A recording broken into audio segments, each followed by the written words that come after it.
Hai adik-adik, apa kabar? Jangan lupa makan makanan yang bergizi dan minum susu ya.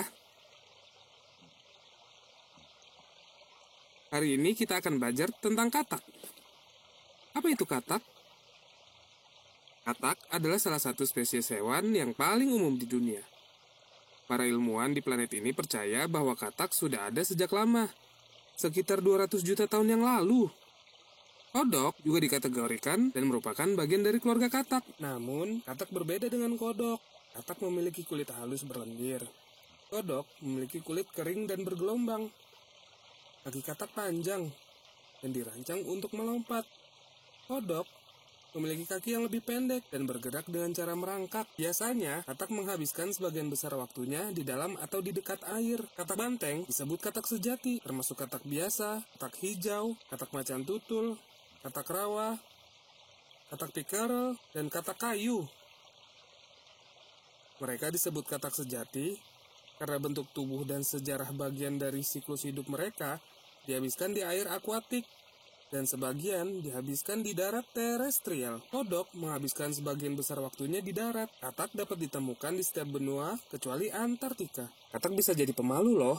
Meskipun ketika kamu mendekati mereka akan melompat untuk bersembunyi, terutama di air. Dua fitur unik katak adalah penglihatan malam mereka yang sangat baik dan struktur mata yang unik. Mata mereka yang menonjol memungkinkan katak untuk melihat ke depan, ke samping, dan sebagian di belakang. Mereka melihat ke berbagai arah, membantu hewan-hewan licin ini menghindari dari predator licik seperti ular dan burung. Katak adalah amfibi. Amfibi adalah vertebrata berdarah dingin yang tidak memiliki sisik. Mereka juga tidak menghasilkan panas tubuh. Kebanyakan amfibi memiliki cara untuk menghangatkan diri di bawah sinar matahari. Apa yang mereka lakukan agar tetap hangat di cuaca dingin atau tetap sejuk selama cuaca panas? Katak menggunakan dua metode untuk bertahan hidup. Dalam cuaca dingin atau suhu kering yang sangat panas, metodenya adalah hibernasi. Hibernasi adalah tidur panjang ketika cuaca dingin dan beraktivitas ketika cuaca panas. Ketika katak ingin hibernasi, terlebih dahulu dia mencari tempat untuk menggali beberapa lubang di lumpur di samping air. Sementara yang lain membuat tempat untuk tidur saat musim dingin di dasar kolam. Ketika cuaca hangat kembali, katak bisa melompat pergi setelah esnya mencair. Hebat bukan? Metabolisme katak bisa melambat sehingga mereka bisa menggunakan lebih sedikit energi. Metabolisme adalah proses mengubah makanan jadi energi untuk bahan bakar. Cara sederhana untuk menggambarkan metabolisme adalah dengan mengibaratkan mobil-mobil yang membutuhkan bahan bakar atau bensin untuk menggerakkan mobil. Semakin cepat dan lama seseorang mengemudi, maka semakin banyak energi atau bensin yang terbakar. Semua hewan membutuhkan energi untuk bertahan hidup, tetapi ketika cuaca dingin, katak memperlambat metabolisme, sehingga mereka hampir tidak menggunakan energi yang tersimpan dalam sel-sel lemak mereka. Seorang ilmuwan menghitung lamanya hibernasi katak. Lamanya hibernasi katak adalah bergantinya musim dingin menjadi musim panas. Begitu suhu berubah dan menjadi lebih hangat, katak mulai bangun dan meninggalkan liang untuk mencari makanan dan bereproduksi. Bereproduksi adalah metode kedua untuk bertahan hidup pada suhu ekstrim. Bereproduksi adalah metode kedua untuk bertahan hidup pada suhu ekstrim. Suhu dingin dapat membahayakan katak, tetapi panas ekstrim dan cuaca kering juga tidak cocok untuk kesehatan mereka.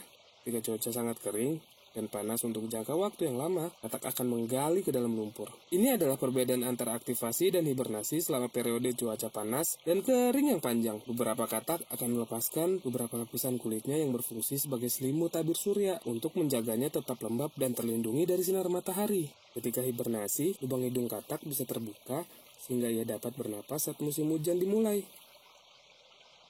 Apakah kalian pernah melihat katak pohon? Katak pohon sangat menarik. Mereka memiliki bantalan perekat dan cakar khusus. Kakinya bisa membantu mereka memanjat. Meskipun sebagian besar katak berukuran kecil, tapi beberapa spesies katak dapat tumbuh hampir 6 inci. Katak pohon diciptakan Tuhan dalam berbagai warna. Warna cerah mereka memiliki dua tujuan. Satu adalah untuk menyamarkan mereka dari predator.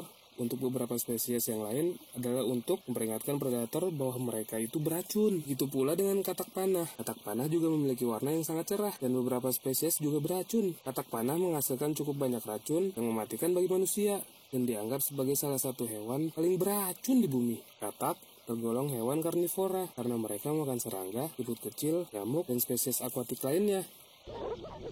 Berikut ini adalah fakta menarik tentang katak. Katak tidak minum air melalui mulutnya, mereka menyerapnya melalui kulitnya.